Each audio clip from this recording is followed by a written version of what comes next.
What is going on, Four-Eyed fans? I am your host, Jorge Edwards, and welcome to Fourth and Frames, the fantasy football podcast for fantasyandframes.com. This is part one of our 2-episode coverage today.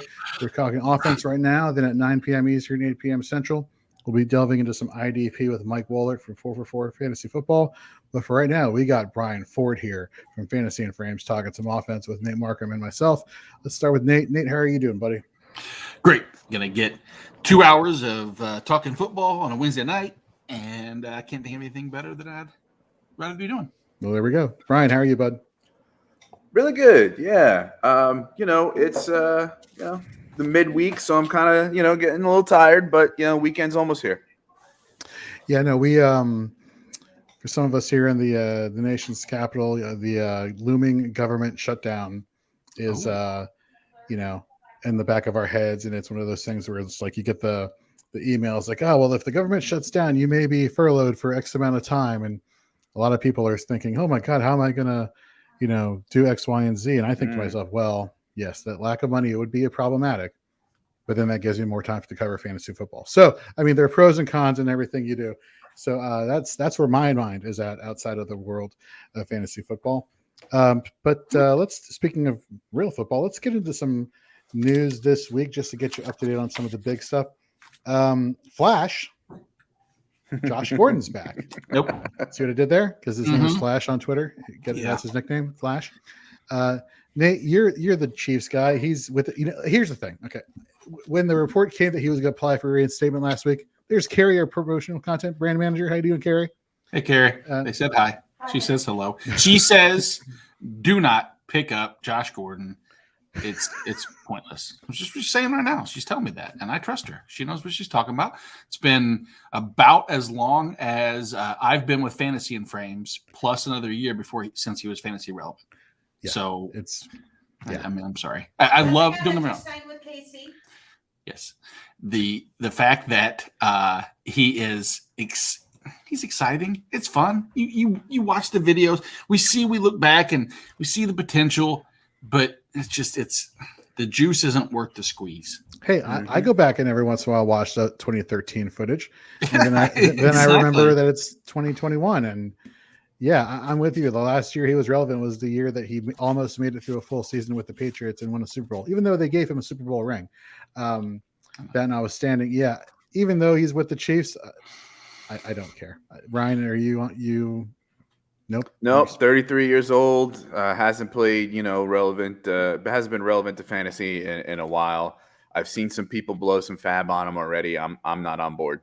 Here's the thought.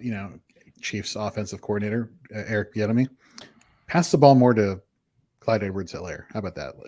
Let's not bring in other receiving options when you got great receiving options right there staring you in the face. Funny little stat about Eric Bieniemy that I read today earlier, and I wish I could give credit to the person. I think it's Mike Clay, actually. Yeah, I think it is. It's Mike Clay. The guy your best friend, Mike Clay. Friend in the world, Mike Clay. He said that Jacoby Myers has one of the longest streaks of receptions without a touchdown. And then the person who he's creeping up onto in terms of receptions without a touchdown is Eric Bieniemy. Wait, what? Interesting. Receptions. Eric Bieniemy is the offensive coordinator that we're talking about. He played in the NFL? Yeah. I had no idea. Yeah, he never. So his nickname with Chris Berman was Eric Sleeping with Bieniemy. Mm-hmm. He's a product of University of Colorado, correct? What? Yes. Yeah. All right. Well, you learn something new every day. What else we got going on? Rashad Babin is back at Ravens practice. So I put out my weekly recap on Tuesday, which I really should have done on Monday, and I'll try to do that better going forward. But let's just say I wasn't exactly high on Marquise Brown, and I'm not even saying after his 2 touchdown drops that he had against the Lions on Sunday. In general, I'm not a huge fan of Marquise Brown. I don't think well, you know what? Go over to fantasyandframes.com, read the forward recap from week 3. You'll find out what I think about all that stuff. Michael Bauer just texted me saying that my title of the show says for week 3, but it's week 4. Thank you for the typo correction there, Mr. Bauer. For the podcast, I will create. We're doing week 3, and we're going to be perfect on this. I'm going to get everything right. Alexander Madison is an excellent start this week, regardless of what he's done in years past. I have a bad feeling about AJ Brown. Yeah, DeAndre Hopkins. Something tells me the number 5.3 in half PPR scoring. That's what you're trying to get there. Exactly. We're on fire this episode. I'm telling you. Yeah. Seriously. Brian's going to get a victory in the 4-Out championship. I'm going to lose to Ryan Weiss and the 4-Out championship. It's really fun being clairvoyant. Exactly. So anyhow, thanks Bauer for that little nudge there. Rashad Bateman's coming back for the Ravens, or at least he was back at practice today. He's a rookie. Don't trust rookie wide receivers is the quote unquote mantra that a lot of people like to stick to, especially in redraft. Not everybody is a Mike Evans or Odell Beckham Jr., which I want to say that's the last, and Justin Jefferson going back to last year, and AJ Brown. Okay, so there maybe have been a few good wide receivers who've been rookies the past few seasons, but not everybody's all them. And this is not exactly a high passing volume offense. Brian, what are your thoughts on Rashad Bateman? If he's on the waiver wire, are you running to pick him up in your redraft leagues? I mean, chances are I've got somebody on the back of my roster who is droppable for rolling the dice on Bateman. I think he's just what Lamar Jackson needs. I think he's a legit, wide receiver. I think he's better than what he's got now. And it may take a week or so for him to acclimate to the offense more, but I happen to be somebody who likes Bateman. Okay, fair enough. Let's get into some other news. We got some injury news to go over right now. Sterling Shepard and Darius Slayton both did not practice today on Wednesday, both dealing with hamstring injuries. Kenny Golladay was limited in practice today. Here are my thoughts with this Giants receiving corps, and I'm trying to be as nice as possible because there's a lot of hate out there with Jason Garrett. There's just a lot of hate in general. You saw what their head coach came out and said today about analytics and how he's like, well, if spreadsheets could win football games, Bill Gates would be like the richest man on earth. Well, one, he is the richest man on earth, but exactly. That notwithstanding, okay, fine. Kadarius Toney, the rookie wide receiver they got in the first round, they passed up on Devonta Smith, but they went with Kadarius Toney. Finally saw a huge increase in snaps this past week. He played 65.7% of snaps. Again, in terms of targets, though, he was third on the team out of the receivers that remained. Colin Johnson, the former Jacksonville Jaguar, which I did not know he played for the Giants, actually led the team in targets. Second was Kenny Golladay. He had 7 targets. Kenny Golladay was second on the team in targets with 5. Look, they're taking on the Saints this week.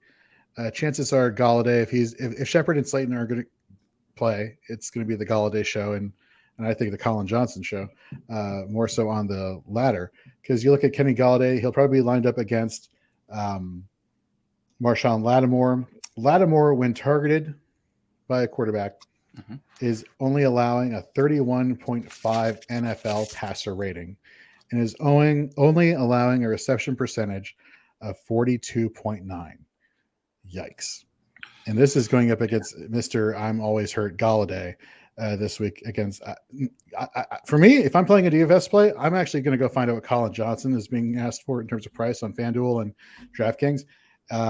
That's the guy I think is going to have a blow up week. So here's a little prop thing for you early. I know we don't really do that on Sundays, but Colin Johnson definitely have a lot more faith in than Kenny Golladay going against the Saints, this week.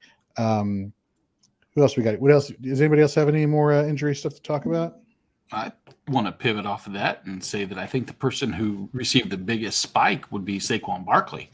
Barkley had 13 targets last week, in that game. So, I mean, he was the recipient of the majority of the work that was vacated, or the targets that were vacated. And I think we're seeing, we've talked about this over the last week now, is the escalation of Saquon Barkley being involved in this offense and being that RB1 that you might have gotten as your RB2, depending upon the draft stock slide.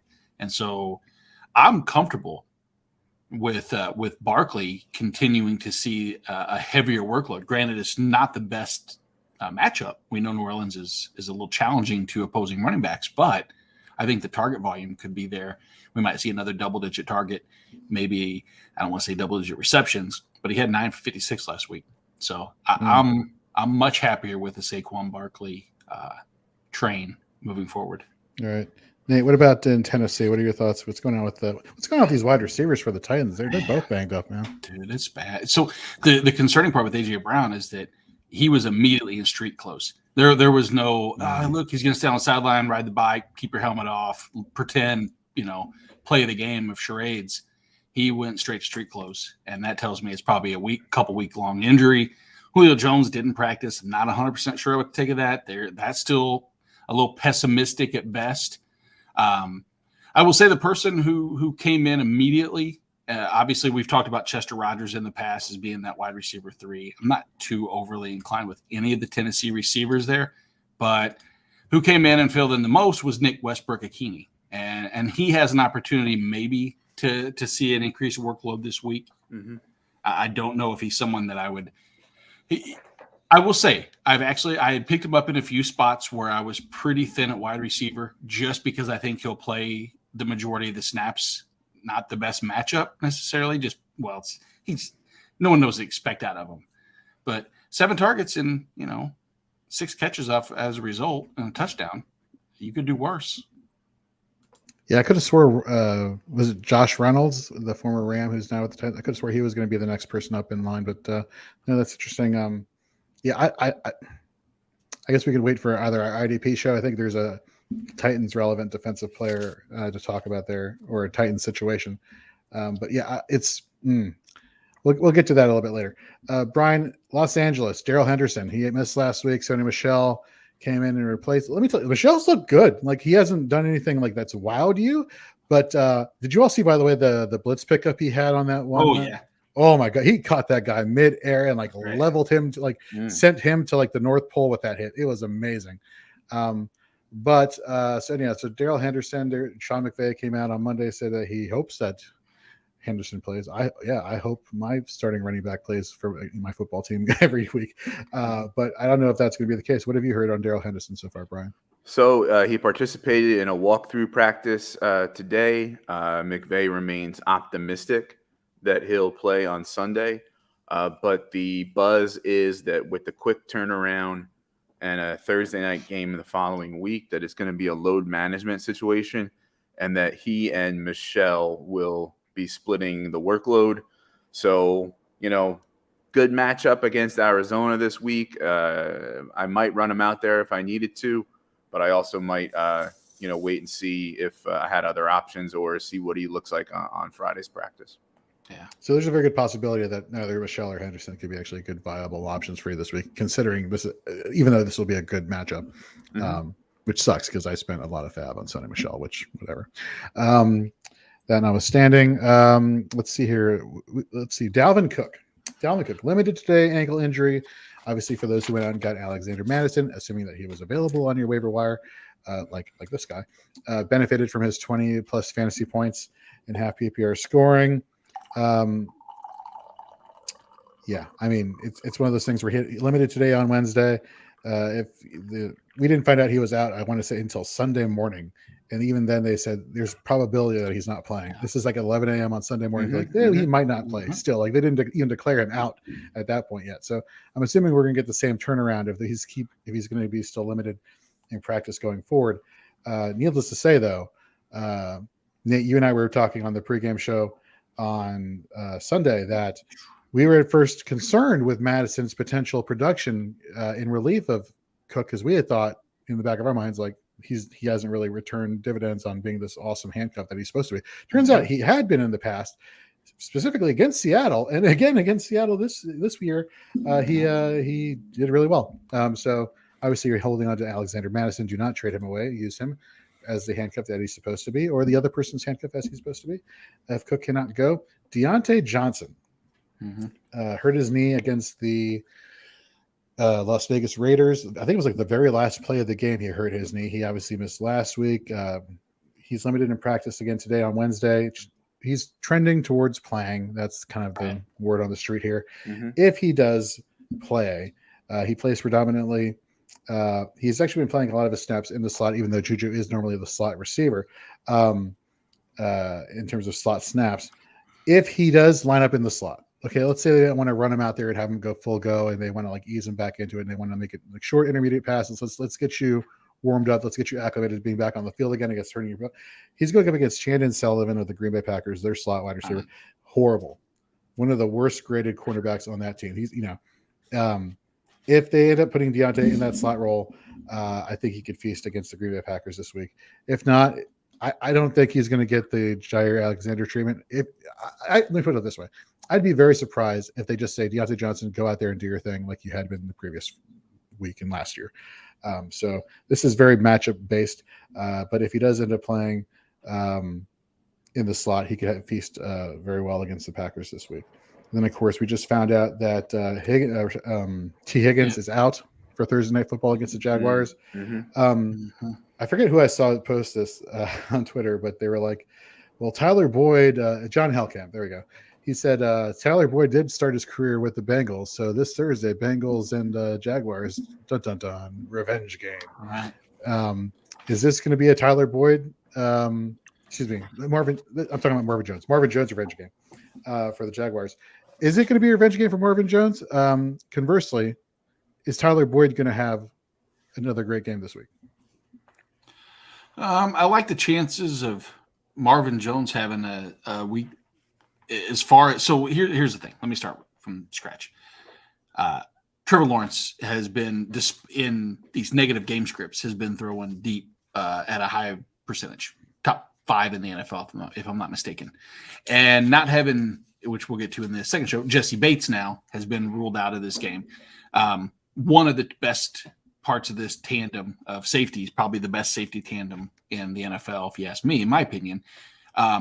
With him being gone, I think that it increases the chances of Marvin Jones having success. Now, granted, that could go towards Laviska Shenault, that could go towards DJ Chark. To me, I think it's in Jacksonville, the quarter into the slot. You turn, and which helmet do you get out if you play that game? Do you guys know what I'm talking about? Or am I just going on a weird tangent? You know, they have a vending machine. You used to put a quarter in, and you get a random helmet out of it. Oh, yeah, with the sticker on it. Yeah, exactly. Yeah.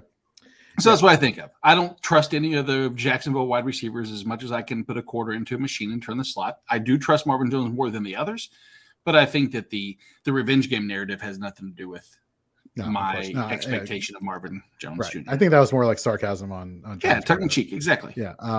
Got a question here from Aiden over on YouTube. Do I start Antonio Brown or Christian Kirk this week? Well, considering that Antonio Brown is still in the COVID protocol, Christian Kirk, if you had to pick one. Yes, that would be that. There you go. If that changes, then maybe our response will change a little bit later. But as of right now, Antonio Brown's still in the COVID, dealing with COVID. Well, Arians said that he will return tomorrow. Oh, okay. That's what Bruce Arians said. Okay. That was about 6 hours ago. Brendan Tuma announced that. But until then, so let's play the game of say he is playing. Let's say Antonio Brown is playing. I'm playing him. I'm sorry, but like the revenge, the welcome, the return. Tom Brady goes back. Oh, Antonio Brown. Oh, you had me for a few weeks and then you cut me. Granted, obviously there's legal ramifications as to why that happened. But I just see Tom Brady wanting to stick it to Bill Belichick any way he can. I don't know if you all saw on Bleacher Report, they had a report come out today where they basically were talking about the level of dysfunction that they had with between Belichick and Brady. And how apparently last year in 2020, up until the point where Brady signed with the Buccaneers, Belichick didn't want to meet him and talk to him at all in person. It was like one of those call him on the phone hey, thanks for all you did, thanks for all the 6 titles, peace out. And I'm thinking to myself really but whatever. The point is that I see Brady and the Bucs going off against the Patriots. I knew going in. You knew that it was this battle of who did the chicken or the egg. No one's going to ever concede and say it was entirely Tom Brady without Bill Belichick. No one wanted to ever say it was entirely Belichick without Tom Brady. But I think it's pretty clear that if there's a percentage, 82% Tom Brady and 18% Bill Belichick. Oh, sure. I don't know why I had those numbers, but whatever. I think maybe because he's going to throw 82 touchdowns tomorrow or Sunday, and I think he gets to break potentially Peyton Manning's record too. Correct, if I'm not mistaken. If he throws, how many? It's a lot of things, right? Yeah, it's going to be interesting showdown here. Before we get into our primetime matchups, just want to talk about our sponsor, Dynasty Pandemic. Look, Dynasty Clay over on Twitter, where you can find at @dpandemic_Clay. Like, he's been putting together like a great group of guys and gals over at dynastypandemic.com. You literally go to their webpage and you jump into their chatter feed and you literally just start asking all sorts of questions about fantasy football, Dynasty, whether you're a new content creator wanting to get some exposure, whether you're an established content creator wanting to reach more people to help give them more advice. dynastypandemic.com is the place to go. You can download their app on Apple or Google.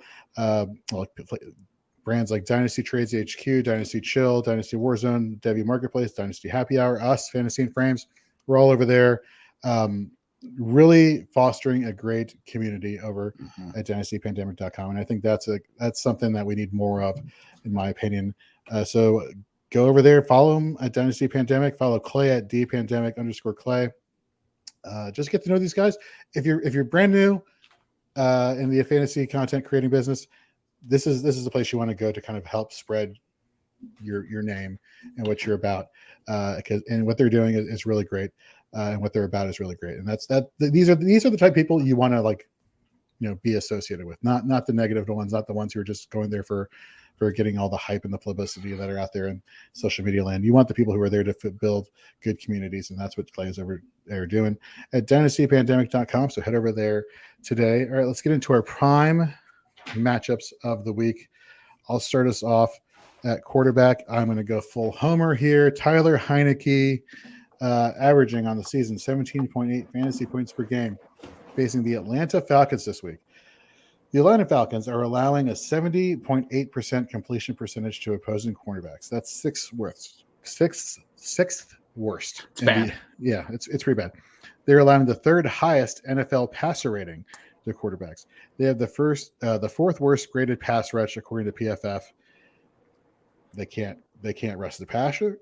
I can't talk. Jorge can't talk. They can't rush the passer. They can't tackle worth a damn, and they can't really play in coverage. So Heineke, Gibson, McLaurin, Thomas. I mean, fire them all up this week. If you want to do a stack on DFS, like do your Washington stack. This is the game to do it. That's who I got at quarterback. Who do you got, Brian, at running back and wide receiver? At running back, Or who do you have? I should say in general. Sorry. It's okay. I'm going to go with Joe Mixon. He's facing the 17th ranked rush defense, according to PFF, in Jacksonville. They've graded him with 81.3 as a runner this year. I think he'll be playing with the lead against Jacksonville, so the carries will go back up. And I think he had a rushing TD in week 1, but hasn't had one since. I think he hits pay dirt this week against Jacksonville, so I would be confident with Joe Mixon. And you got anybody else at running back, or we already talked about Antonio Gibson, right? Yeah. I mean, again, good game script, good matchup. He's relevant in the pass game and the run game. I think he would be good against Atlanta as well. Yep. Nice. All right. Wide receiver and tight end. Who you got for Nate? I can't believe that 4 weeks in, and I have gone full circle in that I am endorsing Odell Beckham Jr. Mm-hmm. It hurts me to do just because I didn't believe. Now, here's one thing. I was just saying I didn't believe in his ability as a number 1 this year. Luckily, we don't have to invest in him as a 1. He's a 3 right now. But he can produce as a 2, high end 2 potentially this week against Minnesota. A lot of that has to do with the fact that they don't have any other receiving options outside of their tight ends and maybe their running backs. Odell Beckham Jr. last week, if you look, he took on a 29% target share. I mean, the highest of it. And now, granted, Cleveland also has one of the lowest target share to their receivers in the league. He just occupies all of it. So it's him or the tight ends or Kareem Hunt. Outside of that, you're looking at nothing. So who does he Matchup against Minnesota. Great question, Nate. How about Patrick Peterson? Garbage. Patrick Peterson's played every snap over on the right-hand side, which means he's not moving. So if they feel like they can take advantage of Patrick Peterson, great. Sorry, Patrick Peterson fans. It's about 4 years past his prime. If you want to focus on the left-hand side, I was a big fan of Rashad Babin when we had him here in Kansas City. Unfortunately, he too has been very susceptible to giving up big plays. If you want to combine the two on the season, let's do that. They've been attacked 34 different times. By attack, I mean they've been targeted 34 times. They've allowed 28 receptions of that, 439 yards and 6 touchdowns. I don't anticipate him monopolizing 100% of the targets on the outside. But if he takes, his 29 to 30%, we're seeing a wide receiver 1 production on the week. Before we get to tight end, Noah over on YouTube. If I trade Gibson, Ridley, and A.J. Brown for Tyreek Hill, Josh Allen, Saquon Barkley, do I win that trade? Can I sarcastically say no? Who do you have besides Josh Allen would be my question. Yeah, Noah, are you still there? Come on, answer that question. Who do you have besides Josh Allen as your quarterback? And I'm assuming this is dynasty or is this redraft? If you could respond to that, that'd be great. But let's just face value until we hear back more. Let's just assume it's a redraft question. That is a lot to trade. Yes, if you get Tyreek Hill, Josh Allen, Saquon Barkley, I think. Yeah. Okay. Yep. He said it's redraft. He says I don't really need a QE because I have Tom Brady, but he is selling him for cheap because he has Kyler. 8-team league. Sure. Well, let's think about this. Gibson, as good as he has shown in flashes, I'd still rather have Saquon going forward, I think. That's right. Calvin Ridley, last year, I do worry a little bit about that offense. I worry Tyreek has not exactly had the best of weeks so far, but I believe Tyreek's ceiling or his floor is still going to be the wide receiver 1 or a wide receiver 1 going forward. Yeah, exactly. I'm more confident in Tyreek getting me 40 points 1 week than A.J. Brown ever hitting that mark. Because here's the thing, especially with A.J. Brown being banged up right now, I think you could probably turn and trade Tom Brady for an equivalent receiver to what A.J. Brown may be. There you go, because of A.J. Brown injury. I think you might be – now, in an 8-team league, it's really tough to trade quarterback. After you get past the top 8, who's really desperate for a quarterback in an 8-team league? But I understand Josh Allen has been worth twice of any of the other people mentioned on this entire list over the last 2 weeks. Well, not to mention, with an 8-team league, every first of all the rosters are stacked, which is great. Fantastic. Cheer the players you want to cheer. But at this point, you're looking for the quarterback position. You want to be able to separate yourself in any way you can because everyone's good that you're probably competing against week in and week out in your fantasy league. So what do you have? You have Tom Brady. Well, what does Josh Allen give you that Tom Brady doesn't? He gives you rushing upside. That's right. So as long as this offense starts getting back on track like it did against, unfortunately, my Washington football team this past week, go get Tyreek, get Josh Allen, get Saquon Barkley. You win that trade hands down. Yeah, if you can pull that off, Noah. God, I tell you what, though, I hate to be this week having to have both Brady and Josh Allen and make that decision because we know Tom Brady's week this week is bound to be bountiful. Yes, but looking back, like we've talked about before, 46 touchdowns or 4,600 yards and 40 touchdowns last year for Tom Brady, and he was still the QB 11 overall. Right. That just says what the rushing floor upside can produce for these quarterbacks. So I get it. Moving on, my tight end. I've got 2 to choose from. The one that I'm intrigued with the most is because I think he's most likely been left for dead, dropped. People were frustrated. Is Mike Gessicki. If you look at up until last week with Jacoby Brissett coming in, which who knew he was going to revert back to 2019 when he was tight end heavy, the producer of tight end talent back then, that he was going to do what he's going to do. But if you look, 12 targets, 86 yards, 10 receptions on the week. And I think this week, the matchup against Indy is not – I'm sorry. The matchup this week is not ideal necessarily conducive for the tight end. But I think that with Will Fuller now being concerned, he missed practice with an injury, not with the personal things going on. I think that we can see that connection again with Gessicki. The other one I do love Dawson Knox this week against Houston.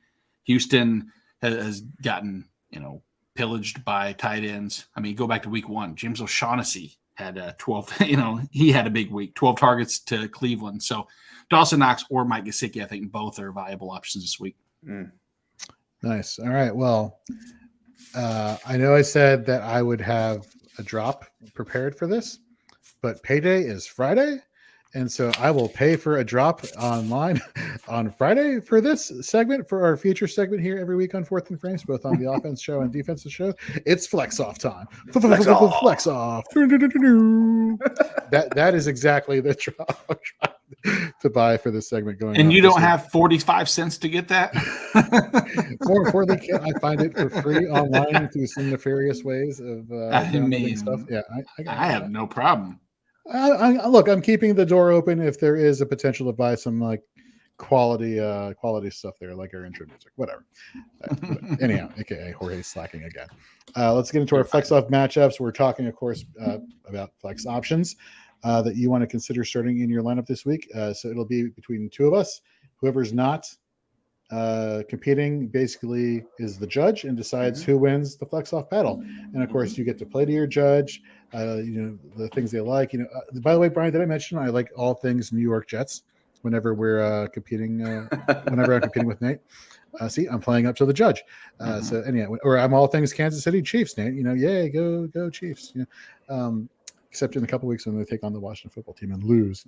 And that is not a bet I'm making, by the way. I'm just talking. For the sake of talking. Anywho, so let's get into our first flex off matchup.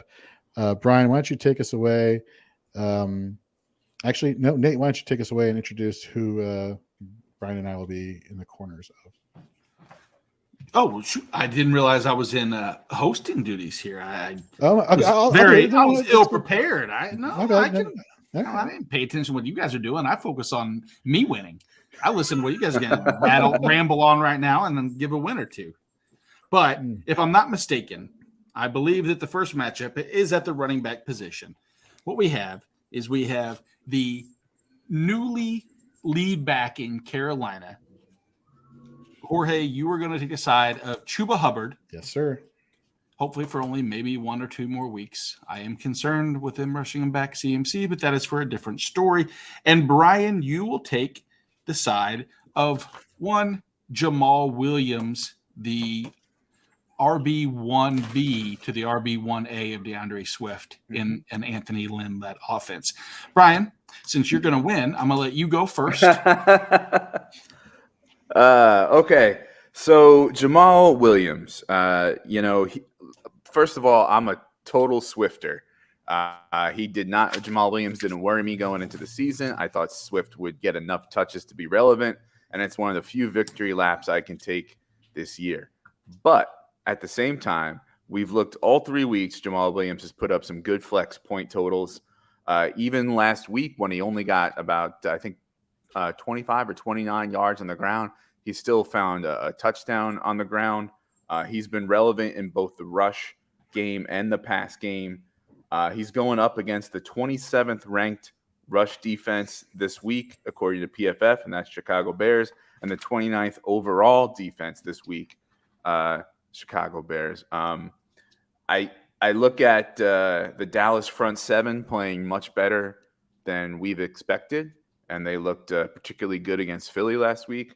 So I think they could find ways to bottle up the rookie Chuba. So give me Jamal Williams. All right. Okay. Jorge. All right. Rebuttal. So let me tell you the bad news first against in terms of Chuba this week. Dallas on the season is allowing the 6th fewest rushing yards to opposing running backs. Okay. They are allowing the 4th fewest first downs to opposing running backs. They're allowing the 4th lowest time of possession to opposing offenses. Okay. So now, well, that sucks. Apparently, that sucks. I need my running back to get rushing yards. Well, that's apparently going to be hard against this Dallas front seven. I need the offense to stay on the field for the Panthers. Well, that sucks because they're not really allowing a lot of first downs. And I need the offense to be on the field for a good period of time to actually get the opportunity to score fantasy points. Well, that sucks because Dallas is taking that away from me. What is Dallas not doing well? They are allowing the second most receiving yards in the NFL today.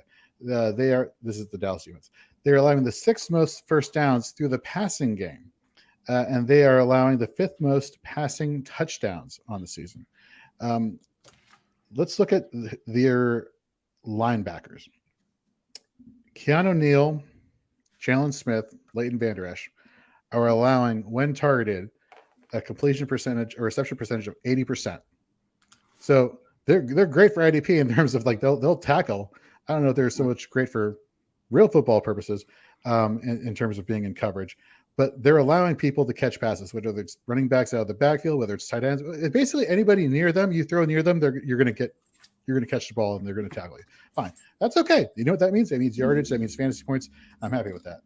Let's go back to Dallas in terms of the running back fantasy points and performance that they've allowed to running backs. Week 1, Ronald Jones led the team in attempts. He had 59 yards, 8.4 fantasy points. Boo, that sucks. But this wasn't about Ronald Jones in week 1. This is about Tom Brady airing it out because it was Tom Brady versus Dak Prescott. Week 2, against the Chargers, the Cowboys allowed 115 total yards to Austin Eckler and 18 fantasy points. Okay, so a dual threat running back who can catch the ball and run the ball. Okay, it sounds kind of what the Panthers running game is supposed to be predicated on. Week 3 against the Eagles, 55 total yards and 7 fantasy points. First of all, that was an atrocious usage of Miles Sanders on Monday night. And then you saw Kenneth Gainwell get involved into the game script as the game got really out of hand on Monday night. Well, what do we have to worry about in terms of people coming in and usurping Chuba Hubbard? And week 3, Chuba Hubbard had a 54.8 snap percentage. Number 2 in the running back group was Giovanni Ricci with 24.7%. Notice how I did not say Royce Freeman. I said Giovanni Ricci. The fullback had the second most snap percentage, second highest snap percentage in that backfield. What does that mean? That means Royce Freeman's not coming near this backfield in terms of worrying about taking away touches from Chuba Hubbard. The volume is going to be there. If they use him like they're supposed to, as they're hoping to use him as basically the handcuff to Christian McCaffrey in the passing game, the volume is going to be there for Chuba. I think this game is going to be a blowout. I think the Panthers get exposed. I think the Cowboys just light them up, and you're looking at a lot of garbage time, a lot of passes to catch up, and I think that's all going to be funneled Chuba's way to get those yards. So give me Chuba Hubbard this week over Jamal Williams. 30 minutes later. Sorry. No, it's okay. That was the good ways. What you do is you talk long enough so that I forget what Brian said, so that I have no way of giving him the victory because I can't remember what he said, and then I have to go look up my own research. Yeah, winning by default, still winning, by the way. Hey, I will let any way, by all means necessary. The one thing that stands out to me in this particular set of matchups is the one thing that you did talk about, Jorge, is the receiving game in the backfield. And I do believe that both of these teams are going to be playing from behind, which means their running backs should be in a reception-based scenario. That being said, I don't believe that Chicago and Detroit is going to be such a blowout that I believe they are going to do a little bit more on the ground. If they have to revert to passing, though, the one thing that is intriguing is that the Bears' 2 opposing running backs are very stingy in the air to the point of they have allowed a total of 11 receptions to opposing running backs for 120 yards and no touchdowns. So despite giving up 2 touchdowns and 300 on the ground, in a true running style, their reception defense is actually pretty decent. That unfortunately being said, Brian, I'm sorry. I will refund your Venmo. Jorge, I give this to you. First win of the season. Despite the atrocious use of many words that you couldn't pronounce. And this was not I don't know the right word, so I'm just going to pass on to the next. Anyhow, Jorge can't talk. I understand. Yes. But Jorge can't talk, but yet he won. I understand. Exactly. We are all dumber. We are all dumber for listening to what you just rambled on for about 30 minutes for. All right. Brian, you're the judge now. Who moderate this one. So in the second flex off, we have Jorge in the corner of Van Jefferson, the sophomore receiver on the Los Angeles Rams, and another player who's in a situation where the quarterback has multiple options. Rondell Moore of the Arizona Cardinals will be Nate's player.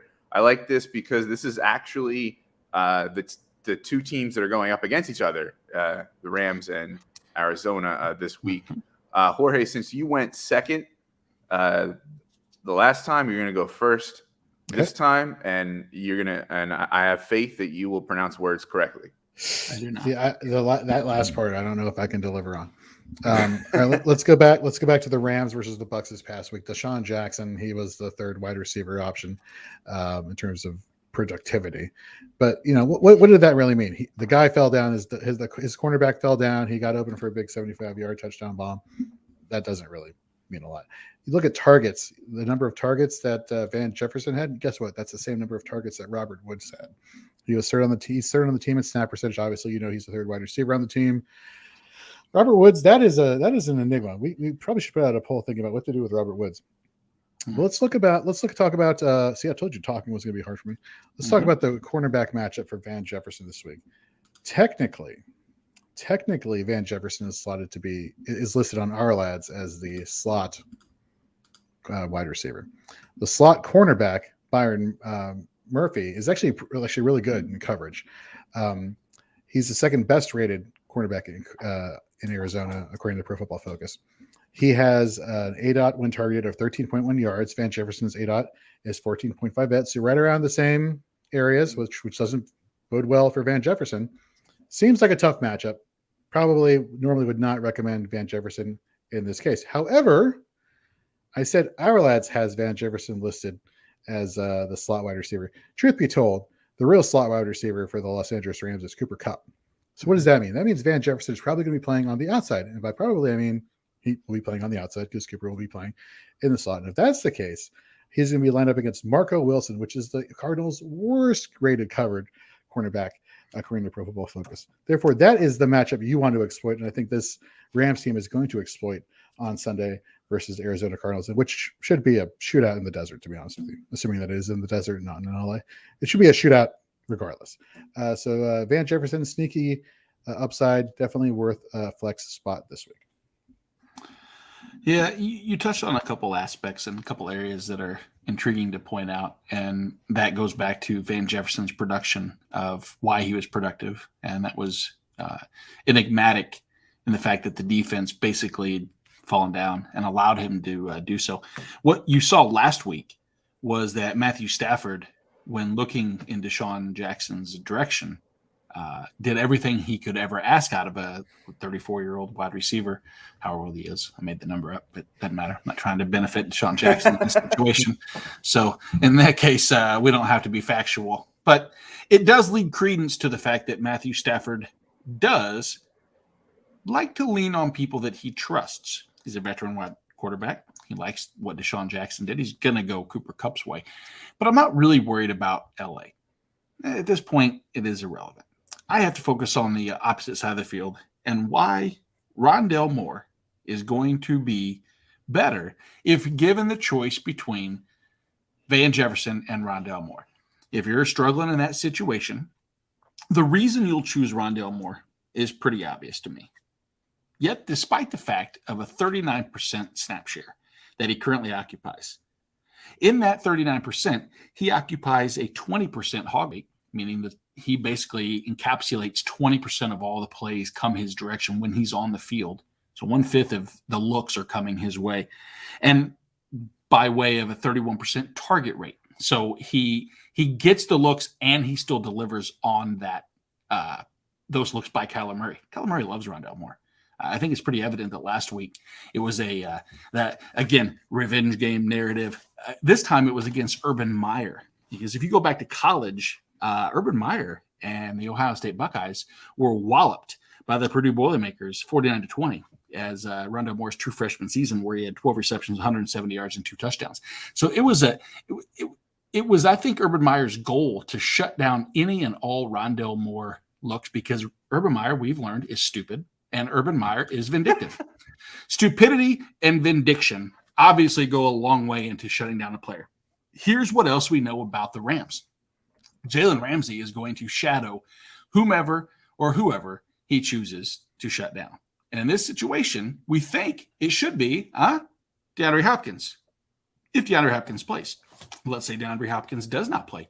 Christian Kirk, if you ask me, would be the recipient of the majority of Jalen Ramsey, leaving two people, A.J. Green, broken dusty, or Rondale Moore, young and uncrusty. So I didn't have a word that rhymed with dusty off the top of my head, just so you know. So I was really struggling there. But uncrusty as it is, Rondale Moore, exactly. If you don't speak Labrador, that just said Rondale Moore, 6 catches, 108 yards, and a touchdown. Is your dog a Labrador? Yes, they both are actually. Yeah. Yes, that wins it immediately. Give me the ribbon. Speaking of young or old and crusty, let's throw in Harry in there, and let's talk about manscaped.com, and how if you head over to manscaped.com today and use the promo code FRAMES, you get 20% off of your purchase of anything there. They got the Lawnmower 4.0 groomer. It says groin groomer on the box. Okay. But you know what? You could use it anywhere. It doesn't really matter where you're using it. Right. But if you're the type of person who likes to split where they're using said, grooming items on their body, this is a perfect thing to have. It's waterproof. It's wireless. It has a flashlight. I mean, it does not nick you. It does not cut you. It's probably one of the best electric razors / groomers on the market that I've ever tried. Love it. Head over to manscaped.com today. Use the promo code FRAMES. Get the lawnmower. You know what? Get their boxers. I'm wearing them right now. Full disclosure, as we're doing this podcast, and I'm looking at all of you face to face on the screens. No pants. You know what? You know why? Because I'm wearing Manscaped boxers, and they're fantastic. They're comfortable. Totally recommend you get them if you use the promo code FRAMES over at manscaped.com. 20% off your purchase. And we got a question from James. Start Godwin or CeeDee Lamb this week? Brian, what do you think? So I'm going to go with the unpopular. Well, I don't know. Maybe not. Since we already talked about Tom Brady's going to try to air it out. I'm going to go with Godwin. Yeah, I'm right there with you too. I think Godwin is the play to make. Then we have another question from James. Trade Antonio Gibson for Jalen Watt and Joe Mixon. Nate, what are your thoughts? So, man, I wish I knew the rest of their schedule going forward. I want to believe that Ron Rivera saw that 70-plus yard reception and run for touchdown that Antonio Gibson had. I want to believe that.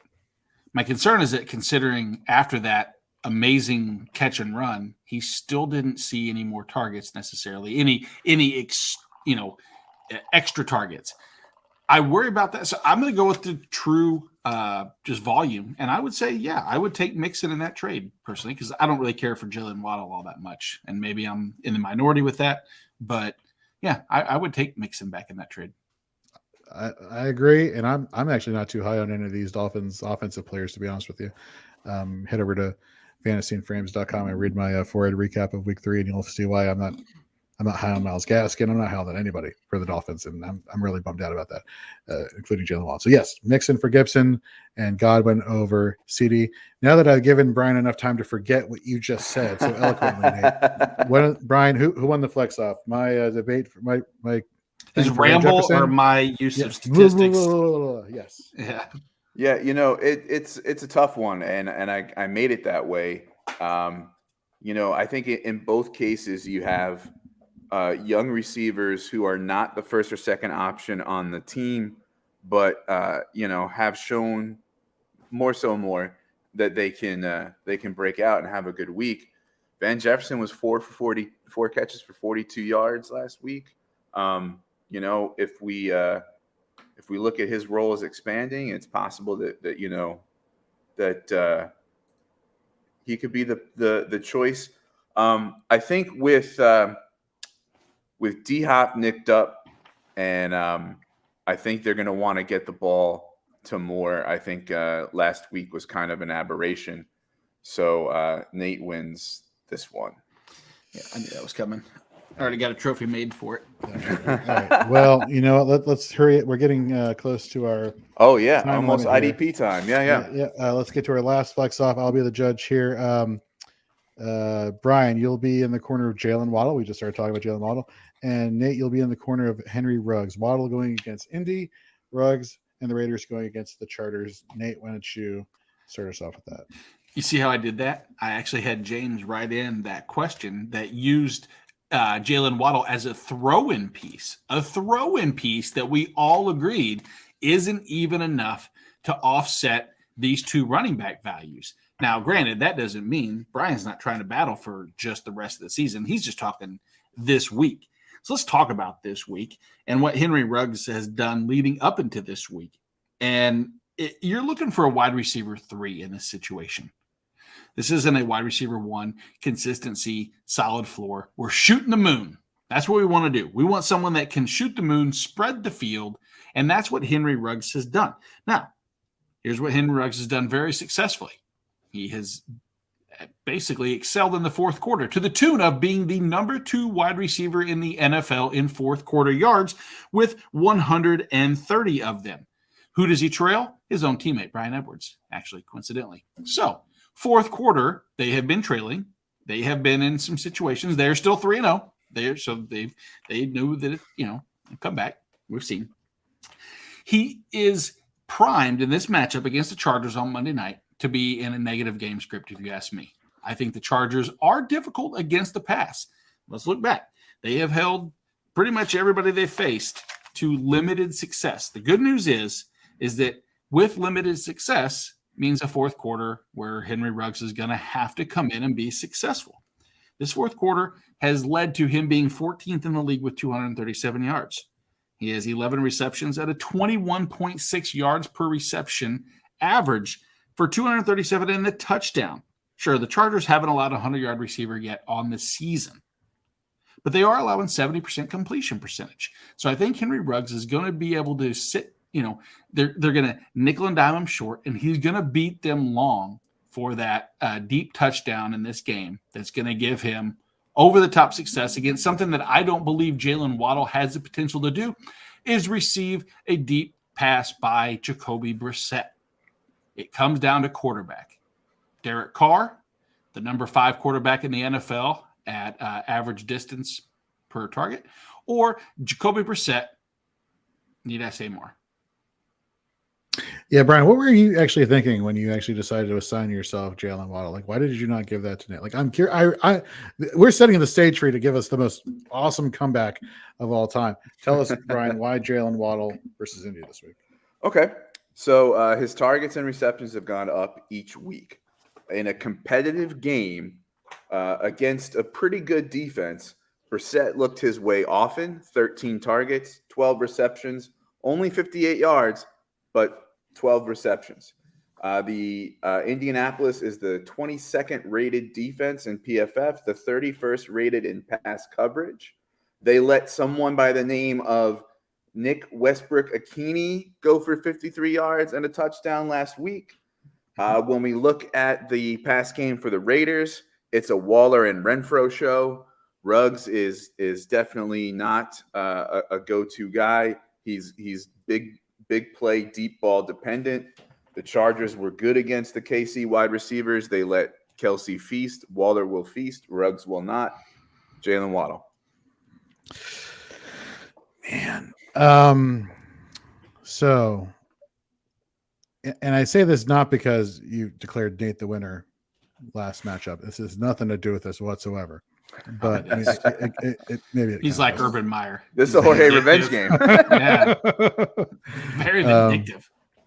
Yeah. So, yeah, I'm going to go Ruggs. I think the passing volume is going to be there. I'm not. It's great that Brissett is looking Waddle's way. I don't know if that's going to translate this week, maybe future weeks. I don't know about this week. So give me Nate in this one. So because we're up against the clock, you want to hear who we think is going to underperform in week 4. Watch the 4-Ed pregame show on Sunday morning at 10 a.m. Eastern as we're moving back an hour from our 11 a.m. start time, just so we can get to more viewers and listeners. And with that, that's going to wrap up our offensive talk here, or our offensive talk, fantasy football here at Fourth and Frames. So for Brian, for Nate, yep, we'll catch you next time, and we'll be on shortly with Mike Waller for 444 Fantasy Football to talk some IDP. So see you next time, folks. Can't wait.